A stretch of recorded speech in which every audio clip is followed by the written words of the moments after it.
최근 경기 양주 회암사라는 절터가 유네스코 세계문화유산 잠정 목록에 올랐다는 반가운 소식이 전해졌는데요. 이 회암사 고려 조선부터 예사로운 절이 아니었다고 합니다. 어떤 사연이 얽혀 있는지, 회암사 절터에는 어떤 가치가 있는지 오늘 흔적의 역사에서 자세히 살펴보겠습니다. 경향신문 이규환 히스토리텔러 나와 계십니다. 안녕하세요. 안녕하세요. 네, 이 유네스코 세계 잠정 목록에 올랐다는 게 어떤 의미인 겁니까? 예, 잠정 목록에 올랐다는 거는 이제 그 해당 유적이 세계유산으로 등재할 자격을 갖출 만큼 충분한 연구와 자료가 축적됐다라는 의미가 되고요. 예. 그 유네스코 세계유산센터의 공식 홈페이지에 이제 최종 게재가 됐습니다. 그 세계유산 등재를 위해서는 반드시 잠정 목록 등재라는 그런 절차를 거쳐야 되는데요. 네. 이렇게 등재되고 난 다음에, 그러니까 잠정 목록에 오르고 나서 최소 1년이 지나면 이제 세계유산 등재 신청 자격이 주어지는 거죠. 그럼 거의 뭐 준 자격을 갖췄다 이렇게 봐야 되겠네요. 예비 자격이라고 볼 수가 있습니다. 예. 근데 회암사토가 이런 이제 잠정 목록에 올랐다는 거는 가치가 상당하다는 거잖아요. 그렇습니다. 유네스코에 제출한 잠정 목록 신청서를 보면 이 유적이 14세기 불교 선종의 그 수행 전통과 사원의 공간 구성 체계를 구체적으로 증명하고 있다는 점을 이제 세계유산의 조건인 탁월한 보편적 가치라고 제시를 했는데요. 네. 그 절이 보통 보면 뭐 불상을 모시고 불전을 모시고 그러는데 이 선종이기 때문에 선수행이거든요. 그래서 이 스님 위주로 이렇게 많이 돼 있다라는 의미가 됐습니다. 그러니까 이런 거 되게 좀 어려워요. 불교 쪽이기 때문에 어떤 의미가 있는지 어렵고, 그래서 저는 세계유산으로서의 가치와 함께 그 회암사에 담겨 있는 이런저런 재미있는 이야기거리를 좀 말씀드리려고 합니다.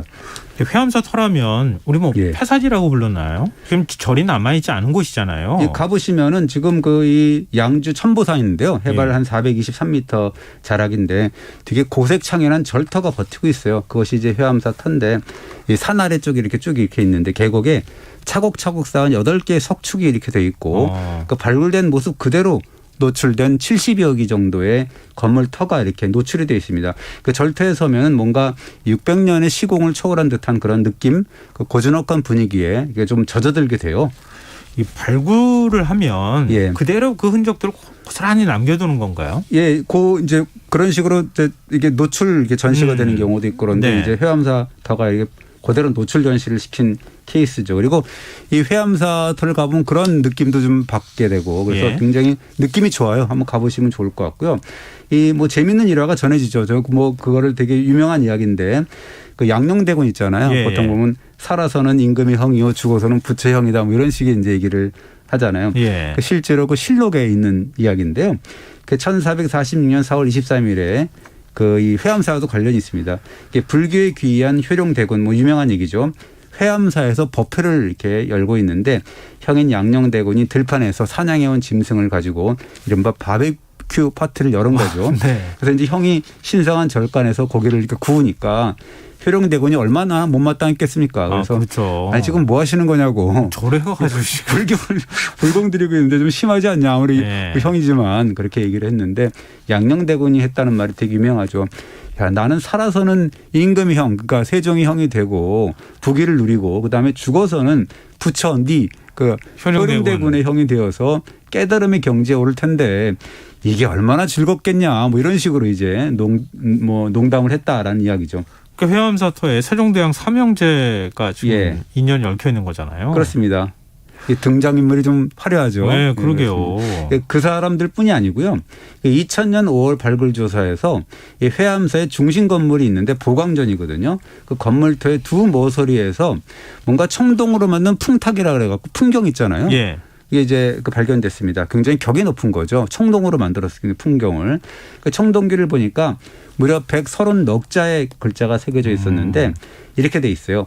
왕사 묘엄존자. 이거는 이제 무학대사를 얘기를 하고요. 그 조선 국왕, 이거는 뭐 태조 이성계를 얘기하죠. 그리고 왕현비라고 해서 이성계의 두 번째 부인인 신덕왕후 강씨죠. 그리고 세자, 세자는 방석이죠. 뭐 그런 내용이 보였거든요. 그리고 이 홍무 27년이라는 그런 그 간지가 명문이 보였는데 연호죠. 그 중국의 연호인데 1394년입니다. 조선 개국이 1392년이잖아요. 개국하고 2년 뒤 얘기네요. 그렇습니다. 이 명문을 요약해 보면 천보삼 회암사 보광전에 내 모서리를 금으로 단장해서 금탁을 매달아서 부처님께 바칩니다.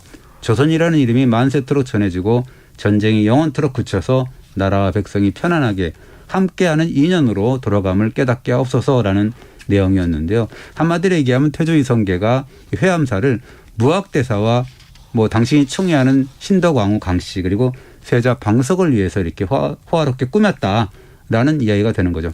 단순 사찰이 아니라 예. 조선의 왕실 사찰이었다는 얘기네요. 예, 그와 관련해서 또 하나의 그 유물 현상이 보였는데 이 발굴 현장 곳곳에서 머리가 이렇게 잘리고 그다음에 몸통은 이쪽으로 가고 머리는 저쪽으로 터지고 뭐 이런 불상들이 수습됐거든요. 그래서 예. 이상하게 생각을 하는 거죠. 왜 그런가.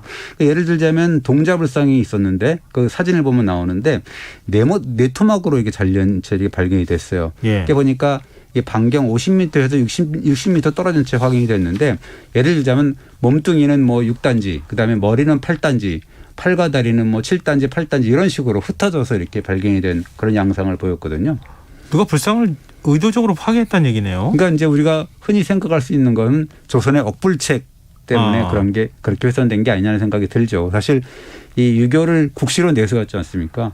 조선의 국왕들이 이른바 그 억불책을 계속 썼잖아요. 그래서 예, 예. 유생들이 일단 가만히 두지 않았기 때문에 그런 건데 태종, 세종, 성종, 연산군, 중종 등의 뭐 이렇게 이어지면서 세종 이제 불교가 계속 쇠퇴해 갔는데 그러나 회암사만큼은 사실은 예외였거든요.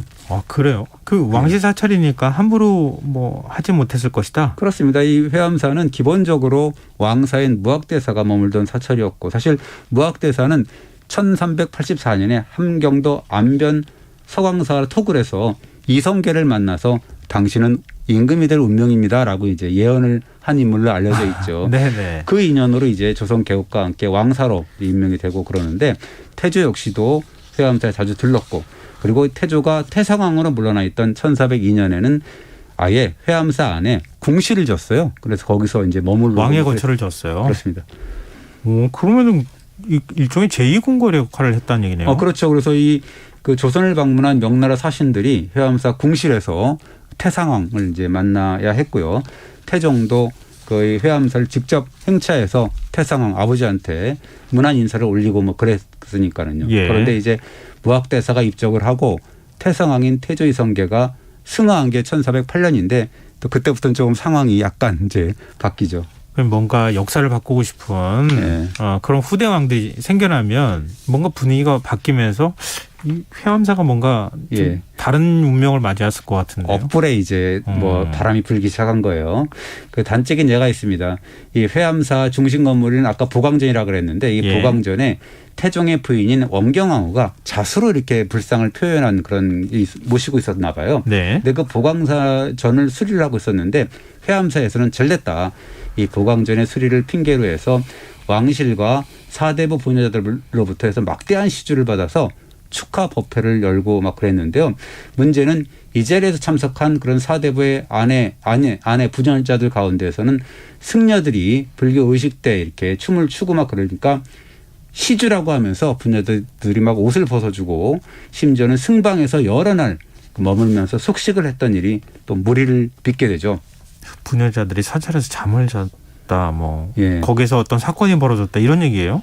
그 잠을 잤다는 건 사실이지만 사건이 벌어졌다라는 거는 뭐 그럴 수는 없는 거고요. 예. 참석자들 가운데는 세종의 부인인 소원왕후 심씨의 어머니 안씨까지 끼어 있었다라고 하고요. 예. 그래서 이제 회암사의 불사를 비판하는 상소문이 빗발쳤는데 이때 이제 세종의 형인 효령대공까지 나서서 제발 좀 문제를 삼지 말아달라라고 적극 요청하고 뭐 그런 설왕설래를 하다가 일반 사대부 여인들만 처벌받는 것으로 마무리를 졌습니다. 그리고 성종 때도 왕실 여인들 그리고 사대부 여인들 150여 명이 성종의 할머니인 정의왕의 국상 중에 회암사에 올라가서 숙식을 같이 한 일이 또 있었어요. 그런 것도 적발이 됐는데 막 난리를 쳤죠, 유생들이. 그러니까 예. 성종이 무식한 회암사 주지가 뭘 알겠느냐. 그냥 둬라. 모르고 그랬을 것이다. 라고 지시한 일도 있었습니다.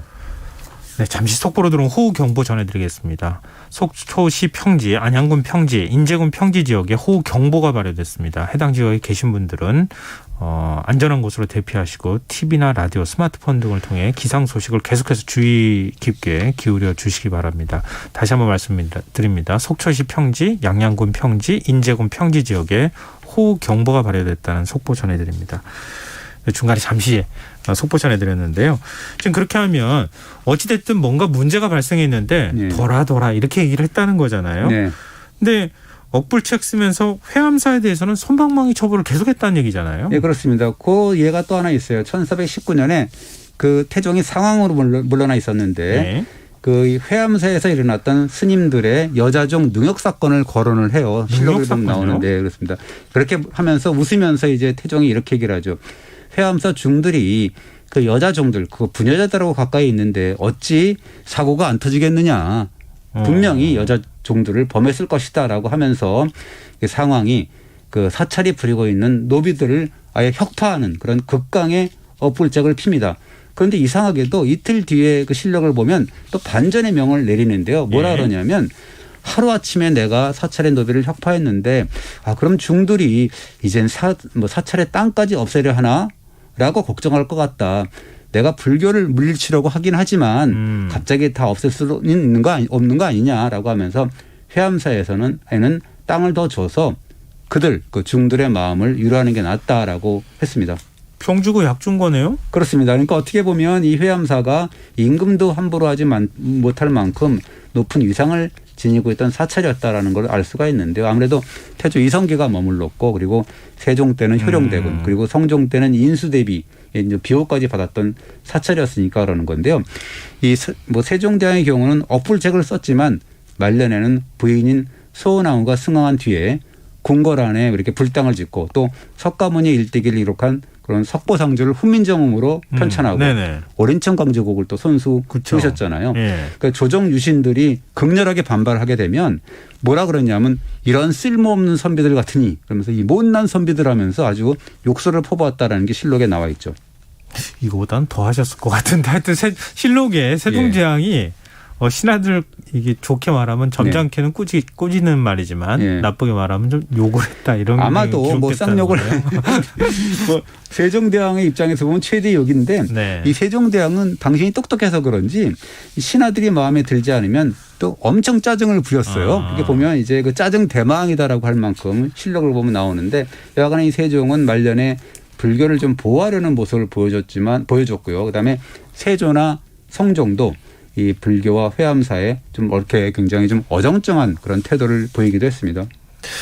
참 왕실도 왕실이지만 백성들의 신앙생활까지 일일이 간섭하기는 좀 쉽지는 않았겠죠. 예, 그렇습니다. 그리고 이제 그렇게 쭉 이렇게 당근도 됐다가 채찍도 줬다가 이렇게 하다가 다시 이제 명종 때 명종의 어머니인 문정왕후 때 유명하신 분이잖아요. 여주라고 하는 그렇죠. 여자 주인이다 이렇게까지 얘기를 했는데 문정왕후가 그때 이 문정왕후가 기용한 보우스님이라는 분이 계셨는데 이분 덕분에 다시 중흥기를 맞이하게 되는데 이 보우스님이 불교의 세속적 권리를 회복하기 위해서 뭔가 선종, 교종, 양종과 승과를 부활을 했는데요. 그런데 이 승과가 사실은 우리가 잘 모르는 문정왕후와 보우에 간과할 수 없는 업적으로 평가돼야 된다라는 이야기도 있습니다. 승과 부활이 왜 업적이 되는 거죠? 이 승과 제도가 부활되고 1552년에 치른 제1회 승과에서 이 어떤 분이 합격을 급제를 했냐면 휴정이라는 분 있잖아요. 서산대사가 합격을 했거든요. 그리고 1561년에 치른 7회 승과에서는 또 사명당이라고 하는 사명대사가 유정이죠. 유정이 이제 합격을 했기 때문인데요. 아시다시피 두 분은 임진왜란이 일어나니까 승병을 이끌고 또 참전해서 혁혁한 공을 세웠고 그 사명당 그 유정 스님은 특히나 1604년에 국왕의 친서를 들고 일본을 가서 독구가 위에와를 만나서 강화를 맺고 또 잡혀간 조선인 3천여 명을 인설 귀국한 그런 혁혁한 공을 세운 분이잖아요. 만약에 문정왕후와 그 보우가 승과를 부활하지 않았다면 휴정, 유정 이런 분들은 나올 수가 없었다라는 의미죠. 근데 보우스님은 요승이라고 지탄받는 이유가 뭡니까? 이 이유가 있죠. 이게 사실은 이 두 분, 그러니까 문정왕후와 보우의 어떤 그런 불교 중흥의 꿈은 금방 산산조각 나는데 명정의 첫째 아들인 순의 세자가 있는데 이분이 13살의 나이로 요절을 하게 돼요. 그걸 계기로 해서 보우가 복을 기원한다고 하면서 회암사에서 무차대회를 기획을 하는데, 이 무차대회라는 거는 여러 사람 승려, 속인, 남녀노소, 귀천의 차별 없이도 잔치를 벌여서 이렇게 물품을 골고루 나눠주는 그런 불교 행사거든요. 근데 뭐 그 자체만 놓고 보면 욕먹을 일은 아닌 것 같은데요. 그러나 이제 뭐 전국적으로 승려들이 수천 명 몰려오고 있고 너무 화려하다라는 그런 유생들의 상서가 빗발쳐가지고, 그 문제는 뭐냐면 행사 도중에 금식 기도를 하던 문정왕후가 승하를 하게 되거든요. 몸져 놓게 되어서 그런 일이 벌어지게 되죠. 그러니까 행사 주최한 보우 스님한테 모든 게 책임이 돌아가는 거예요? 그렇습니다. 그래서 뭐 회암사도 그렇고 보우도 만인의 공적이 돼서 1년 뒤에 그 실력을 보면 그 보우가 제주도 유배지에서 맞아 죽었다라는 기록이 보이고, 네네. 그다음에 송두의 유생들이 회암사를 불태워한다라는 내용도 실록에 보입니다. 그럼 실제로 불에 탄 거예요? 회암사가 그래서 지금 절통한 실제로 그 불에 탔다라는 기록은 없지만 선조실록을 보면 30년 후인데 회암사 여태 불에 탄 종이 있다. 그거로 이렇게 주조해 갖고 뭐 무기를 만들자 뭐 이런 기록들이 있기 때문에 회암사가에서 왜 불상들이 그렇게 뭐 목 따로 몸통 따로 이렇게 했는지 우리가 좀 뭐 이렇게 알 수가 있는 거죠. 그 이유를 알 것 같습니다. 그렇군요. 그러니까 이 회암사는 조선의 어떤 불교의 역사를 그대로 보여주는 하나의 유적이라고도 볼 수 있겠군요. 그렇습니다. 그래서 뭐 스토리텔링이 굉장히 좋은 그 많은 그런 유적이라고 볼 수가 있는 거죠. 알겠습니다. 자, 오늘 흔적의 역사 여기까지 하겠습니다. 지금까지 경향신문 이기환 히스토리텔러였습니다. 오늘 말씀 고맙습니다. 감사합니다. 김성환의 시장 오늘 순서 여기서 마칩니다. 오늘도 밤사이에 많은 비가 내릴 것으로 예보가 나와 있는데요. 비 피해 없도록 각별히 주의하시길 부탁드리겠습니다. 편안한 밤 되시고요. 전 내일 다시 찾아뵙겠습니다. 지금까지 시사평론가 김성환이었습니다. 고맙습니다.